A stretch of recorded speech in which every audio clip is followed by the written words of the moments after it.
Good morning, ladies and gentlemen. I think that this conference really takes place in the right moment. Right now, we should sum up what so far has happened as far as the realization of the Eastern Partnership. I think that the period since 2008 till the events in the eastern Ukraine and the annexation of the Crimea Peninsula is a certain end. It's the end of a certain formula, that the basic assumptions of the Eastern Partnership. We will talk today about what was the most important in the Eastern Partnership when the ministers Sikorski, Bild proposed that scenario for the Eastern foreign policy for Europe. So we will indicate that that was the moment when we managed to get out of that politics towards the Eastern Europe. That was the moment that we managed to introduce a quite exclusive package, legal package for the 6 countries that were bordering with the European Union on the east.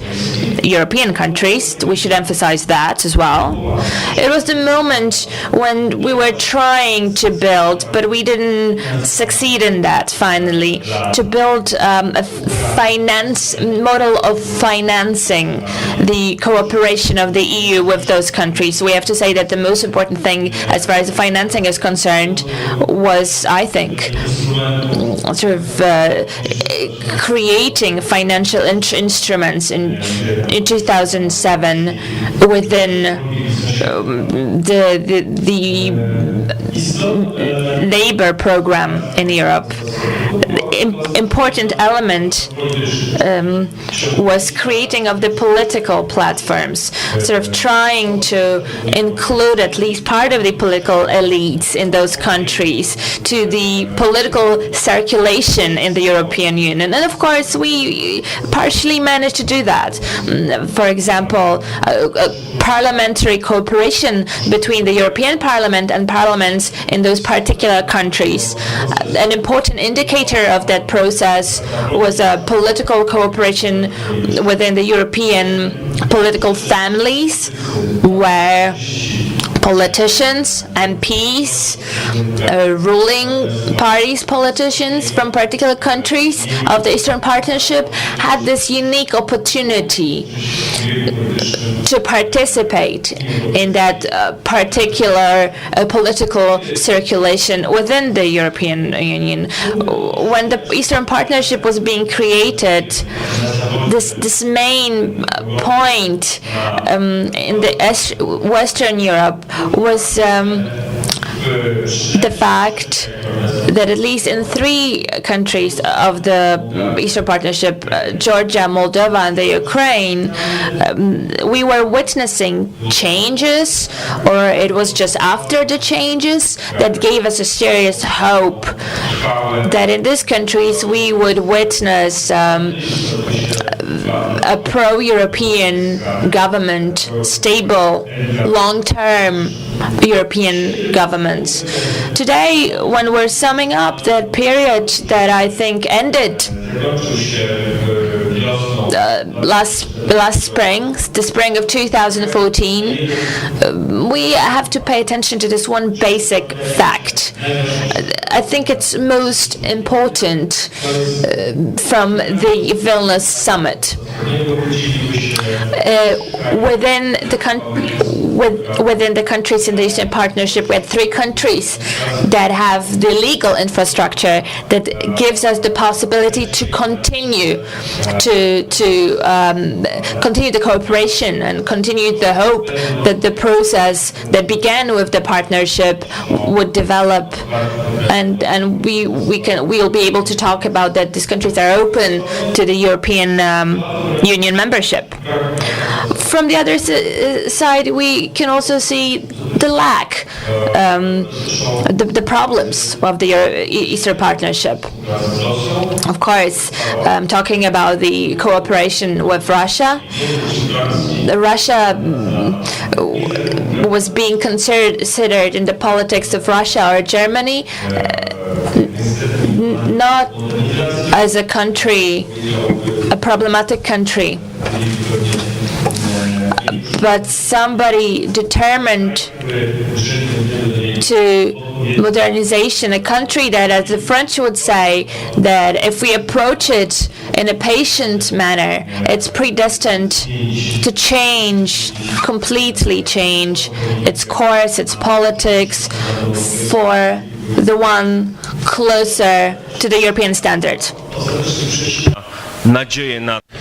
In 2014, we see that we have to conduct the Eastern Partnership policy, but then again, we see that how Russia behaves, and 2014 closes a certain stage of cooperation because the Ukraine, clearly Georgia and Moldova received a complete different legal status as partners of the European Union. What were the other weaknesses of Eastern Partnership when it comes to its recent functioning? What was clearly visible was that was an imbalance of cooperation with certain countries. And then a second weakness was the policy of the European Union in the context of Belarus. It's actually very difficult to appoint any requirements according to which the cooperation was carried out in the context of the government, especially after the crisis in Crimea. And then again, it was said that there is no cooperation with official institutions. A weakness of the Eastern Partnership, I think, is the fact that they did not pay attention, or it did not pay attention to the scale of problems of particular countries. For me, the favorite example is the example of the Ukraine, because this is an example that I always associate with a situation where the accession negotiation came to an end prior to 2004, 2002, 2003, and 2004, and then at those times, very often, we as Poles, that Estonia managed, Latvia managed, the Czech Republic managed, Poland cannot manage to introduce some standards. If you were to talk about the cooperation about internal affairs or visa policy, then the Ukraine had a problem in carrying out executing the expectations of the European Union, because it was treated like a normal country, but the scale was completely different, and the lack of an individual approach was, in the case of the Ukraine, visible. I experienced it myself as the head of the delegation of the European Parliament for the cooperation with the Ukraine, and I came to the conclusion that this cooperation with the Ukraine should be more individual. There were also other problems, the so-called frozen conflicts, especially between Azerbaijan and the Armenian people. They were not silenced, maybe thanks to the cooperation within the Eastern Partnership, but very often they were somehow translated to the whole dimension of cooperation, which was sometimes visible within the confines of Euronest, and this led to a situation that local political conflicts, which were really important, because we were talking about really important political conflicts, were actually able to dominate the whole cooperation, or even paralyze it or freeze it. The basic problem, political problem, when it comes to cooperation with our Eastern partners was the lack of partnership perspective, and this is one of the key issues, key political issues that emerges when it comes to extending the European Union, when we come back to the discussion prior to 2004. But at the moment where we were talking about the European neighborhood policy, the case of the so-called partnership perspective was one of the main obstacles and disagreements, because European politicians started discussions and did not want to say when it comes to how to formulate this partnership. Two things are important. First and foremost, I am absolutely convinced that there is no possibility to modernize and Europeanize, meaning adjust in a legal way our Eastern partners without a clear political perspective of partnership, because only this perspective gives a possibility to conduct a political European game. This has only a pure political and utilitarian dimension. If we want pro-European parties to win the elections, we cannot take away the primary tool, being making promises concerning the European perspective during elections. Hard political statements in the West, that this perspective is not possible, weakened pro-European governments in the countries of the Eastern Partnership. And one additional aspect emerged, because the declaration of politicians saying no, there is no possibility of Eastern Partnership, balance on the limit of the European law, because when it comes to further countries entering the EU, this is settled in the treaty, and as the Lisbon Treaty and the Amsterdam Treaty. And introducing this topic to the public debate in a negative aspect was a geopolitical gesture made towards Russia, but it also weakened already weak possibilities of creating a government with a pro-European or pro-democratic majority in the particular countries. I'd also like to add at the very end that I am deeply convinced that the Eastern Partnership, in its current shape, the Eastern Partnership understood as a cooperation of 6 countries and treating those 6 countries equally, is not possible today. I think that Eastern Partnership should be enriched by what some may say, or the former Minister of Foreign Affairs of Georgia announced her document, and I mentioned it earlier on a couple of times, that we have to introduce the rule of Eastern Partnership 2.0. This should be an advanced form of cooperation between those countries and for those countries that finished the basic period of Eastern Partnership by creating a legal base, namely by signing the Association Treaty and the Free Trade Agreement. The Eastern Partnership in the 2.0 version or 2.0 generation, and this should be the basic assumption and conclusion from the last meeting, should be individualized and based on joint guarantees and warranties for each and every single country that signed the Association Treaty.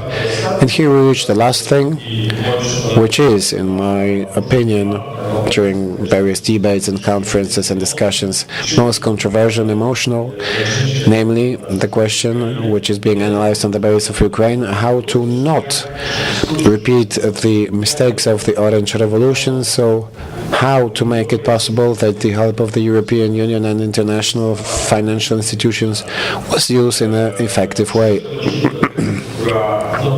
So we reach the question that was associated with the European Union, namely conditionality, what to do in order for the help to be bigger for the particular countries. I think that when it comes to Eastern Partnership 2.0, or the partnership of the new generation, those guarantees should be equal for both parties, both sides, and the European Union. When now we have a new, let's say, European government, the European Union should try to include the US to this partnership and also international financial institutions.